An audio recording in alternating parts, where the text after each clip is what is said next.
Hi there, here's a quick tutorial on how to get your quad flying after you get it out of the box. So first thing to notice is that the GPS may not be pointing straight because it's not completely solid mounted, so just before every flight just force it around until it's pointing straight ahead, because if you've just pulled it out of the box there's a chance that that's not straight. Next thing you want to do is put it on the ground and turn your remote on. It's got a switch on it, and then you want to plug your battery in. So you've got your connector, just plugs in there. I'll just do that. And now the most important thing is your battery alarm. This is a battery alarm, and what it does is it beeps at you really loudly when your battery's flat.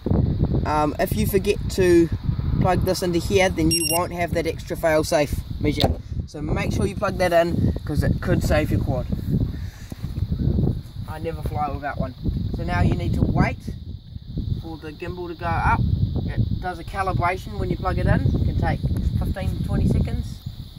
So we'll just wait a bit longer. There you go, now it's done its calibration. So the gimbal has gone level. Perfect. And now you've got to wait for a GPS lock. So you know it has a GPS lock when that is flashing blue. So yep, I'll show you how to fly it in the next video. Now you can see that we have a blue light flashing on the GPS, and we've waited about 1.5 minutes. That means we have a GPS lock and we're ready to go. Okay, now this is an APM flight controller, so to arm it, you take the throttle stick and hold it all the way down and all the way to the right for 6 seconds. Like that, and then back to the middle for 3 seconds. And you'll notice it's armed the motors. Now let me quickly explain the flight modes. Right, you want to have all switches down when you first turn the radio on and all your trim pots centered. Now all the way down, this is manual mode. This is not like DJI's manual mode. This is auto level, so with no altitude hold. This is your best bet. If something goes wrong, if there's a huge gust of wind, you can control it fully by yourself with no autopilot getting in the way. Now next switch up is GPS loiter mode. So that's your position hold, or ATTI, or GPS ATTI on a NASA flight controller. And then all the way up here is your mission mode. So when I flick that switch, it will fly a mission that I've already programmed into it from the computer. Now no matter what mode you're in over here, if something goes wrong and you push this switch back, it will come back and it will return to home.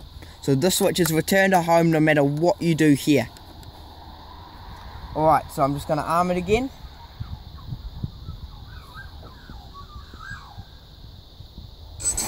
Alright, it's armed.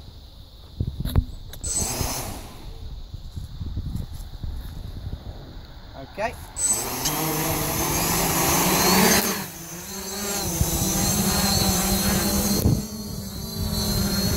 Alright, there you go, it's up. I'm just going to put it in a GPS hold mode. So even though there's quite a bit of wind today, it's just holding rock solid. If you ever look on the screen, you've got your video as you're flying. I don't know that you can see that.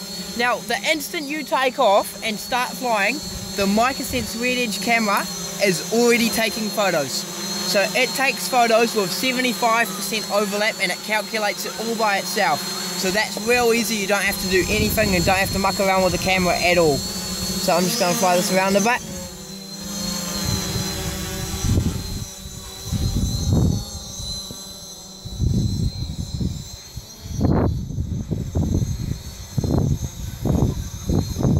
It just flies so well. It's just so smooth for something so big.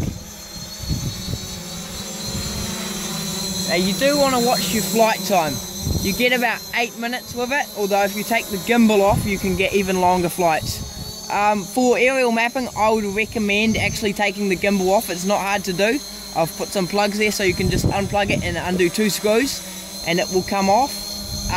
When you're doing aerial mapping, if you want just that bit longer flight time, sure you won't get your video on your screen, but I would recommend taking that off because it'll give you maybe 2 minutes more in the air. So as soon as your battery alarm goes off, then you need to land immediately because it will start coming down about 40 seconds after that. So yeah, I'll just bring it into land. I normally put it into manual mode to land because I'm landing in quite a tight space, but you can land it in GPS mode and that's just fine.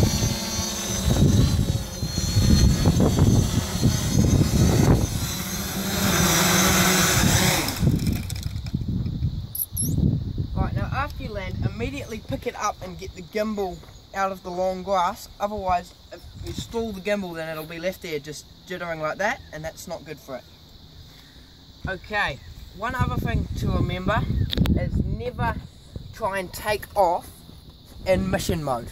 If you're in mission mode and you try and take off, then it's going to do a flip because it's going to try and take off while moving to the first waypoint, and that is not a good thing. So always take off and then push it into mission mode. Could you explain slowly the modes again? Yes. All switches down when you first turn the remote on. Which way is down? Away from you. Alright, then so in this position it's called a stabilized mode, so there's no GPS and no altitude hold, so this is just full manual, but it does come back to level. Then one switch up from there is GPS hold on this switch, and that means it'll hold its position, and it's the same as flying GPS ATTI on your NASA flight controller or on your Inspire. Now all the way up on the switch is mission mode, where it's going to fly whatever mission you've pre-programmed into it from the computer. So do not take off in this mode, it will end badly. Now no matter what mode you're in, if something goes wrong and you trigger this return to home switch, it's labelled gear, then it will come back and it will land right at your feet, which is perfect. Now if it loses contact from the remote, it will also come back and land at your feet. Yeah, so I hope that helps you get it set up, and yeah, thanks for watching.